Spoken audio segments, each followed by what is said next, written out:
Good day. My name is Empo Marokan, and today I will be presenting on bioremediation in food systems. This focuses on the use of microorganisms and enzymes to remove or reduce toxic compounds in food and improve food safety. Bioremediation refers to the use of living organisms such as bacteria, fungi, or their enzymes to remove or neutralize harmful substances in food systems.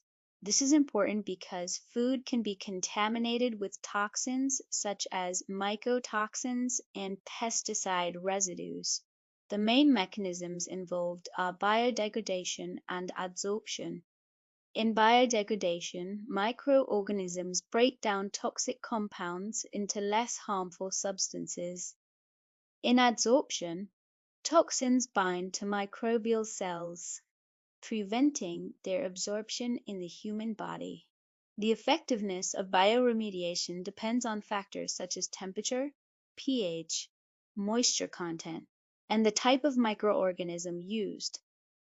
These factors influence how efficiently toxins are removed from food systems. Bioremediation is important in South Africa, where staple foods like maize are often contaminated. It provides a natural, sustainable, and cost-effective solution to improve food safety without using harmful chemicals. Bioremediation is applied in plant-based foods such as maize, peanuts, and grains to reduce mycotoxins. In dairy products, microorganisms are used in fermentation to improve both safety and quality. It is important that the microorganisms used are safe and non-pathogenic, and that the process does not negatively affect the nutritional quality of the food being treated. Food safety regulations, including South African standards and international guidelines, help ensure safe food production. However, there are still gaps in regulating the use of microorganisms for toxin removal. It is also used in beverages, especially fermented drinks, and in animal-based foods to reduce contamination during processing and storage, improving overall food safety. In practice, bioremediation is carried out through controlled fermentation or by adding specific microbial cultures. Environmental conditions such as temperature and pH must be carefully controlled. A key study investigated the removal of aflatoxin B1 using lactic acid bacteria. Aflatoxin B1 is a highly toxic compound produced by fungi and commonly found in maize and peanuts. This toxin is linked to serious health risks such as liver damage and cancer. Reducing aflatoxin contamination is therefore very important for food safety, especially in developing regions. A key study investigated the removal of aflatoxin B1 using lactic acid bacteria. Aflatoxin B1 is a highly toxic compound produced by fungi and commonly found in maize and peanuts. This toxin is linked to serious health risks such as liver damage and cancer. Reducing aflatoxin contamination is therefore very important for food safety, especially in developing regions. The study aimed to determine whether lactic acid bacteria could effectively bind and remove aflatoxin B1.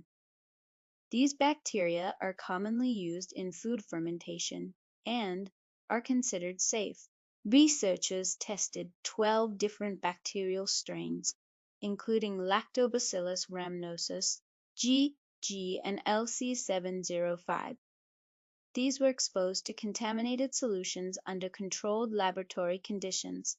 The bacteria were tested in different forms, including live, heat-treated, and acid-treated. This helped determine how treatment affects their ability to bind toxins. The study measured initial binding capacity and stability of binding after repeated washing. This showed how much toxin was removed and how strongly it remained attached. Results showed that Lactobacillus rhamnosus (GG) removed about 78.9% of aflatoxin B1, while LC705 removed about 76.5%. Other strains showed much lower removal. This shows that bioremediation is strain-specific, meaning some microorganisms are more effective than others in removing toxins from food systems. After washing, the amount of toxin retained decreased. GG retained about 49.5%, while treated bacteria retained up to about 66 to 71%, showing improved stability. This suggests that treatment improves toxin binding by exposing more binding sites on the bacterial cell surface, making the process more effective.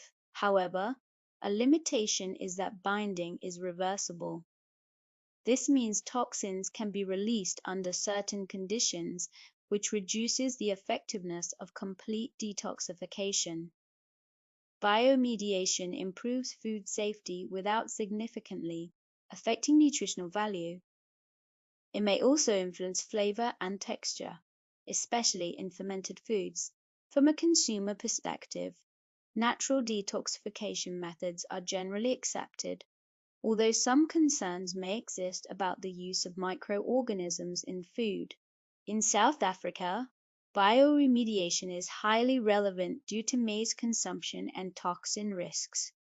It provides a cost-effective and sustainable solution. In conclusion, bioremediation is an effective method for reducing toxic compounds in food using microorganisms. Further research is needed to improve its stability and application.